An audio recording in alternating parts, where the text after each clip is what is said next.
বাড়িতে এসে তনুশ্রীর কাছে অরিত্রর মুখোশ খুলে দিয়ে উচিত শিক্ষা দিল আনন্দী। হ্যাঁ বন্ধুরা, এমনটাই দেখা যাবে, তাই সম্পূর্ণ জানতে ভিডিওটিতে লাইক দিয়ে চ্যানেলটি সাবস্ক্রাইব করে দেখতে থাকুন। গল্পের শুরুতে দেখা যাবে আনন্দী সুমনাকে নিতে মেডিনিস্টের পিছনে গেট দিয়ে আসে। তারপরে সুমনাকে ফোন করে বলতে থাকে, সুমনা দি এইখানে, এদিকে। তারপরে সুমনা বলতে থাকে, আনন্দী আজকে না একটা ভুল করে ফেলেছি, তোমার দেওয়া কার্ডটা না আনতে ভুলে গেছি। তখন আনন্দী বলতে থাকে, আচ্ছা ঠিক আছে, সমস্যা নেই। আসলে ওই দিকের গেটটা দিয়ে তোমাকে নেওয়ার আর রিস্কটা আমি নিলাম না, তাই এখান দিয়ে আসতে বলেছি, চলো ভিতরে। তখন সুমনা বলতে থাকে, না না আনন্দী, ওদের দেখলেই না আমার খুব কষ্ট হয়, তাই আমি যাব না।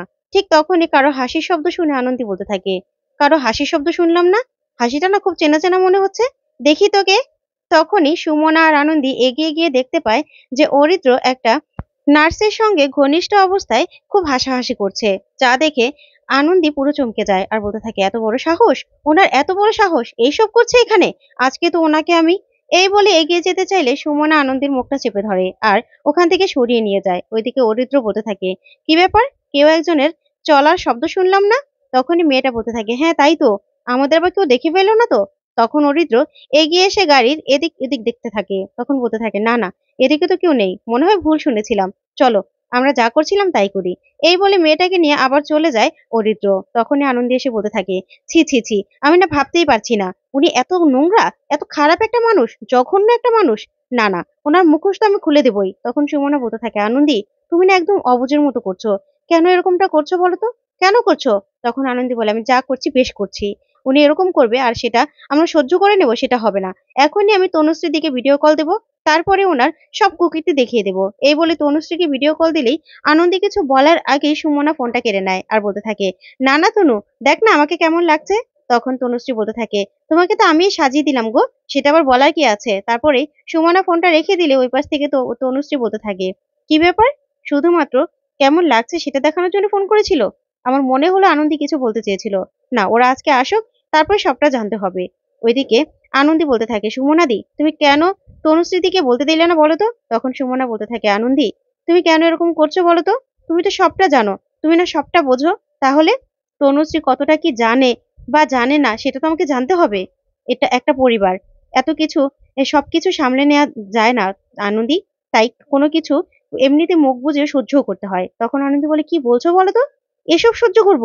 অন্য একটা মানুষের সাথে এভাবে ঢলাঢলি করবে, দিনের পর দিন একটা মানুষকে ঠকাবে, সেটা কি সহ্য করা যাবে? ছি ছি, না না, এগুলো আমি সহ্য করতে পারবো না, এর তো একটা বিহিত হতেই হবে। তখন সুমনা বলতে থাকে, আচ্ছা ঠিক আছে, সবটা দেখে শুনে তারপরে না হয় কিছু বলা যাবে, এখন প্লিজ তুমি কিছু বলো না। তখন আনন্দী বলতে থাকে, ঠিক আছে, লাহিড়ী বাড়ির ছেলেরা তো দেখছি এক একটা রত্ন, আমার না অবাক লাগে এই ছেলেদের গুলো দেখতে। তারপরেই সুমনা বলতে থাকে, আচ্ছা ঠিক আছে। ওইদিকে দেখা যাবে সব বাচ্চাদের খাওয়াচ্ছে আনন্দী। তারপরেই আর কিছু বাচ্চা ক্রিকেট খেলছে। তখনই আরেকটা নার্স এসে বলতে থাকে, এই তোমরা এসব কি করছো, কে এনে দিয়েছে তোমাদের ব্যাট বল? তখনই সে বাচ্চাগুলো বলতে থাকে, এই তো আমাদের আনন্দী দিদি এনে দিয়েছে। তখন আনন্দীর কাছে নার্সটা এসে বলতে থাকে, কি ব্যাপার আনন্দী, তুমি কি চাইছো এসব করে বলো তো, তুমি কি পার্ট টাইম তোমার চাকরিটাকে ফুল টাইম করতে চাইছো নাকি? তখন আনন্দী বলতে থাকে, হ্যাঁ তাই তো, আমি যেন ফুল টাইম বাচ্চাদের সাথে থাকতে পারি, ওদেরকে এরকম ভাবে আনন্দ দিতে পারি, সেটাই তো চাইছি। তখনই নার্সটা বলতে থাকে, আচ্ছা দাঁড়াও, আমি তোমার পার্ট টাইম কে ফুল টাইম করাচ্ছি ভালো করে, যা ডিসাইড করার সব নন্দিনী ম্যাডামই ডিসাইড করবে, আমি এখনই গিয়ে নন্দিনী ম্যাডামকে সবটা জানাচ্ছি। এই বলে নার্সটা চলে যায়। তারপর দেখা যাবে আনন্দী সে বাচ্চাদেরকে বলতে থাকে, আচ্ছা বাচ্চারা, তোমরা কেমন ক্রিকেট খেলছো? কিন্তু পাশে যে একটা বাচ্চা নতুন এসেছে, সে কিছুতেই কিছু খেলতে চায় না। তখন আনন্দী বল নিয়ে তার সামনে খেলার চেষ্টা করলেও বাচ্চাটা শুয়ে পড়ে। তারপরে কাকাই সেখানে আসে, এসে বলতে থাকে, কি আনন্দী, বাচ্চারা কেমন থাকছে, কেমন চলছে ওরা? তখন আনন্দী বলতে থাকে, সবই তো ঠিক আছে কাকাই, কিন্তু এই বাচ্চাটাকে তো কোনোভাবে কিছু করতে পারছি না।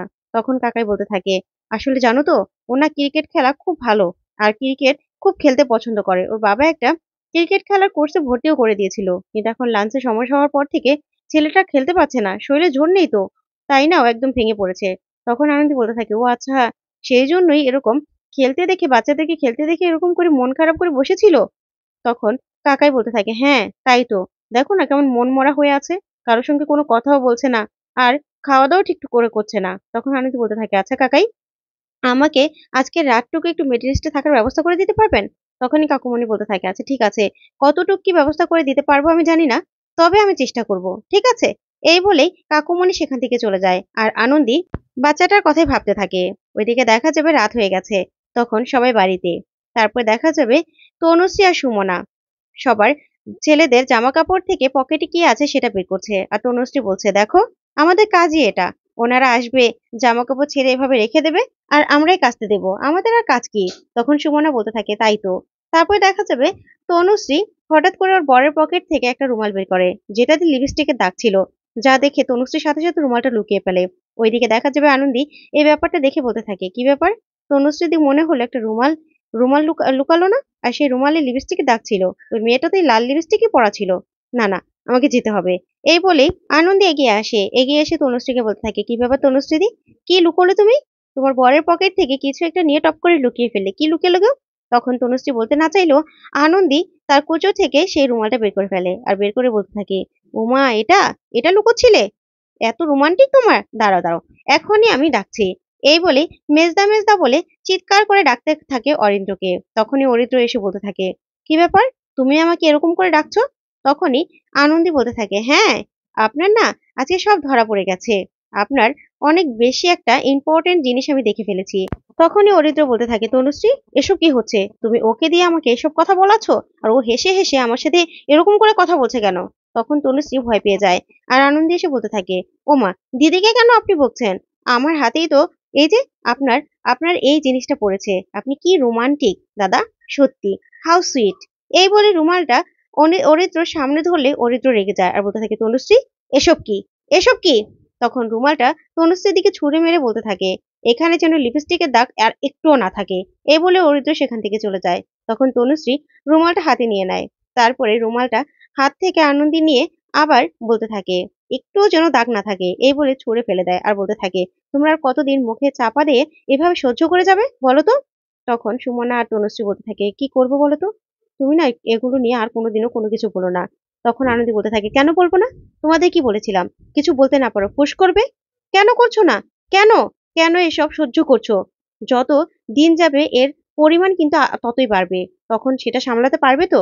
তখন এই কথা শুনে সুমনা বলতে থাকে, "আচ্ছা আনন্দী, তোমার কি মনে হয় আমরা কি এখনো জীবিত আছি?